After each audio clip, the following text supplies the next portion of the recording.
Boys and girls, ladies and gentlemen, children of all ages. Well, it looks like Dragon Age The Veilguard turns out to be exactly what we expected it to be, boys and girls. Another broken and buggy mess that decides to concentrate too much on the agenda, too much on immutable characteristics, and doesn't give you a good, solid story playthrough in any way, shape, or form, and doesn't give you a game that even works properly without a whole bunch of issues. And ladies and gentlemen, it looks like Dragon Age The Veilguard is going to be exactly that, because despite all of the praise and all the glowing reviews that it got from all the Access legacy media out there, ladies and gentlemen, well, the truth looks like it is coming out, because we have another independent person out there. We have a female gamer, yes, ladies and gentlemen, who decided to pull a fast one with Bioware to use their own tactics against them to get access to an early copy of this game, and they are giving you an honest review out there, and it is absolutely hilarious, ladies and gentlemen. So we're going to get into this article from thatparkplace.com, see exactly what this lovely lady has to say about this game that she got early access to, as well as go out there and push back against some of the kind of nonsense that, of course, point out to you why you might be seeing all of these glowing reviews, because if you didn't watch our last video over this, I highly recommend it, because it shows you the truth behind all of those positive glowing reviews out there that you're getting from the legacy media, and it shows you, and this right here leads even more credence to that, ladies and gentlemen. So we're going to check out this article from thatparkplace.com, getting all of the juicy details of exactly what her opinion is of this game. But before we do, if you do enjoy our content, hit that like button, share with all your friends, and subscribe or follow if you have not already, boys and girls, because we are grinding, we are growing, and I could not do that without every single one of you. Also, leave us a comment in the section down below. Does it surprise you in any way, shape, or form that this may end up being the absolute truth about this game, and when the world reveal comes this weekend, we'll know it to be true? Or are you one of the many people out there in my comment section who is absolutely down with the acolytes of the cult, and you believe, much like what the legacy media does, that this game will be excellent and awesome, and I'm just a hater out there? Let us know what you think about all that in the comment section down below. All comments are welcome after all, and if you'd like to help support this channel, please check out the links in the description down below. You do keep the lights on around here after all. So from thatparkplace.com and our dear sweet John F. Trent, Dragon Age The Veilguard described as piece of garbage and the tombstone of Bioware. Oh, ladies and gentlemen, that doesn't sound good in any way, shape, or form. Spanish-speaking streamer Natalya Sirinova blasted Dragon Age The Veilguard after obtaining a review copy of allegedly informing the company she was a non-binary woman. Now, why would that have worked? Why do we believe that this is completely and totally true? Because if you watched our last video and you see the people behind all of these glowing reviews from IGN and The Gamer and everywhere else, you'll find out they meet one very particular aspect of the population. Yes, they are the modern audience false idol that all of these companies continue to chase, even though it blows up in their face. So yeah, the fact that she identified as one of these people, of course, got her an access code, because they believed, much like all of the rest of their little weirdos that are a part of their alphabet soup cult, that she would have given glowing reviews for this as well. Isn't it beautiful when you get to see their own tactics used against them? In an initial post to X, as translated via Google's auto-translate function, Sirinova wrote, "Guess who got a review code from Dragon Age The Veilguard? Bioware just sold his soul to the devil. I just had to say I was a non-binary woman, and they gave it to me. Get ready for the mega review soon or tomorrow." Oh, we didn't have to wait that long at all. Of note, Sirinova's comments come in the wake of YouTuber Wolf Hart. Don't really care. Basically, anybody that was critical of this kind of stuff essentially did not get a code. Color us shocked there. We went over that in one of our last videos as well. Sirinova then shared her review of the game after 3.5 hours of play.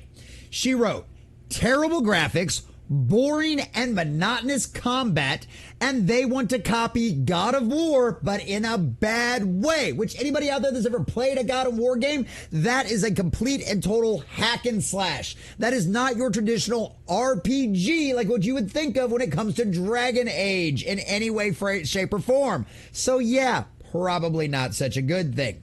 She continued, the game does not run at a constant 30 frames per second. It drops and the screen freezes when there are many NPCs. Many of the dialogues are noticeably made with AI. Now let's go back to that. Doesn't run at 30 frames per second, and it drops and the screen freezes when there are many NPCs. Now, where have we heard this kind of broken garbage mess before? Oh, that's right, Star Wars Outlaws. How about the Saints Row reboot, where once again it gives us more evidence to confirm my theory that they concentrate too much on immutable characteristics and identity politics to give you a good quality game that's not broken, buggy, and actually has a story that makes sense. And oh, we're going to get to the story here in just a second, because guess what? In our past video, we already talked about how even the people, the simps over at thegamer.com, one of the people that's an acolyte of the cult and is absolutely a man pretending to be a woman out there, said that the main storyline was boring and fell flat, that it sucked, whereas the side quests made up for it. So once again, this lines up with the exact same aspects of that. One, they concentrated on identity politics and immutable characteristics, and they gave you a broken and buggy game. Color me shocked there. Why do they do this? Because they believe that you are just like them, that the rest of the world thinks just like them, and you will care more about the fact that they checked all of your tick boxes instead of actually giving you a good quality game. Yes, they're that narcissistic. Very linear. The options lead nowhere. False free will. Once again, with extra credence from the reviews of saying the storyline sucks. The creator of the characters focused on the trans and LGBT community, inclusive language in Spanish subtitles. Oh, well, she's just lying. That's not true. She's just doing this for clout. She didn't get access to the game. Well, this alleged screenshot here, which sure as hell seems awful real. You've chosen to encourage Tosh by focusing on the benefits of a multicultural background. Now, if that's not inclusive language, I don't know what is, boys and girls. Next, she wrote, the characters move very robotic. They lack animations. The script doesn't make sense. Neither do the quests. From one place to another, killing bugs. Too much focus on homosexuality, lesbians, drags, and race swaps everywhere. Oh, color us shocked there. I can't wait to see all of the clips that come out from everybody that gets access to this game when it finally releases globally to prove everything she is saying here is true. And I cannot wait to make the video on how much of an abysmal failure this game is and the hundreds of millions of dollars it cost BioWare and the lack of people playing. It is going to be hilarious. It is going to be absolute candy, Piter, and I can't wait for it. After disrespecting your fans, after disrespecting your legacy, and then trying to shove this ideology down everybody's throat, and then disrespecting beautiful and curvaceous women in your character creator because you won't let them show off their curves because everything has to line up with what one of your trans weirdos out there could actually accomplish, yes, you will be getting exactly what you deserve. And it's going to be a beautiful thing to report to you, boys and girls. She then summarized, it's a fucking piece of garbage as an RPG. Stay away from this game. Don't even buy it on sale. It's a pile of petrification created by people who have no fucking idea about games. Uninstalled already? Fuck your mother. Holy shit! Natalya did not hold back in any way, shape, or form. Damn! Yeah, screw you and and screw your mother for giving birth to you, because holy crap, this thing is an abomination. But she wasn't done yet.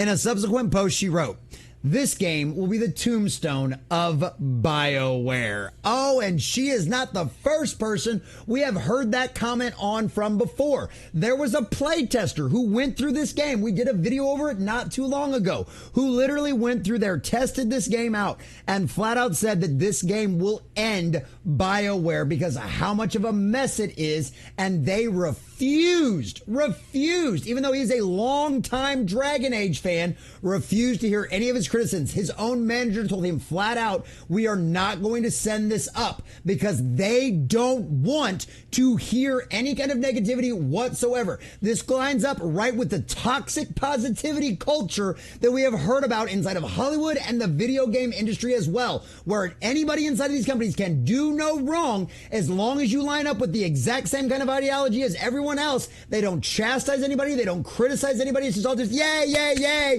You're so wonderful. You're so great. Yay, yay, yay, yay. And now we see what happens. It's a broken and buggy mess. Finally, she concluded, if they don't fix all the bugs before launch, coupled with the political agenda, this game will be shit. Well, it's a little late. It's a little late for that, because this game is coming out here very shortly, boys and girls, and maybe they'll have a day one patch that'll fix everything.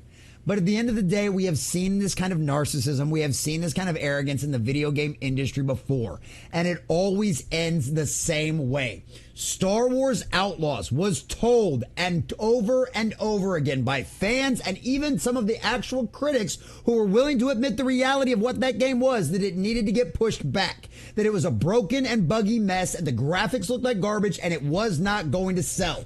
What happened? Ubisoft went full steam ahead because of their own narcissism and their own arrogance, believing that they knew better than everyone else out there, that they believed they could be like the Most High. And what happened? It blew up in their face, and now they've delayed Assassin's Creed Shadows until next year, Black History Month, mind you, because of the absolute flop that was Star Wars Outlaws. This is the exact same kind of reports we heard about that game. It's the exact same kind of reports that we heard about the Saints Row reboot. That's why we call them red flags, because when video game companies decide to go out there and concentrate on identity politics and where people stick their genitalia and immutable characteristics versus making the fans happy, sticking to the lore, and actually giving us good quality video games, this is what happens every single time. I'm not crazy. I am kind of crazy. I am not a prophet. I am not some genius out there who has been in the video game industry for generations that I can see this kind of stuff and know. No.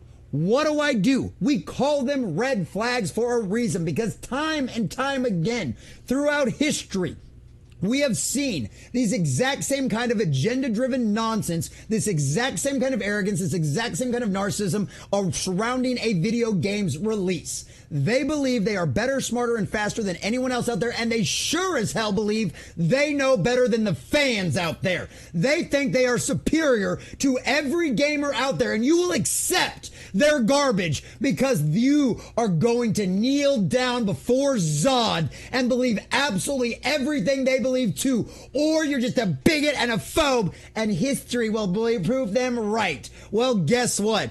Just like we were proven right with the Saints Row reboot, just like we were proven right with Star Wars Outlaws, we will be proven right with Dragon Age The Veilguard. Not because we're prophets, not because we're geniuses, because we can read history and see where this ends up going, just like it has every single time. Dragon Age Veilguard will prove to be the broken and buggy mess it is reported to be, and it will be proven to be the woke, disastrous dumpster fire that we all know it will be. And guess what, BioWare? It may end up indeed being the epitaph on your tombstone, and you will get exactly what you deserve.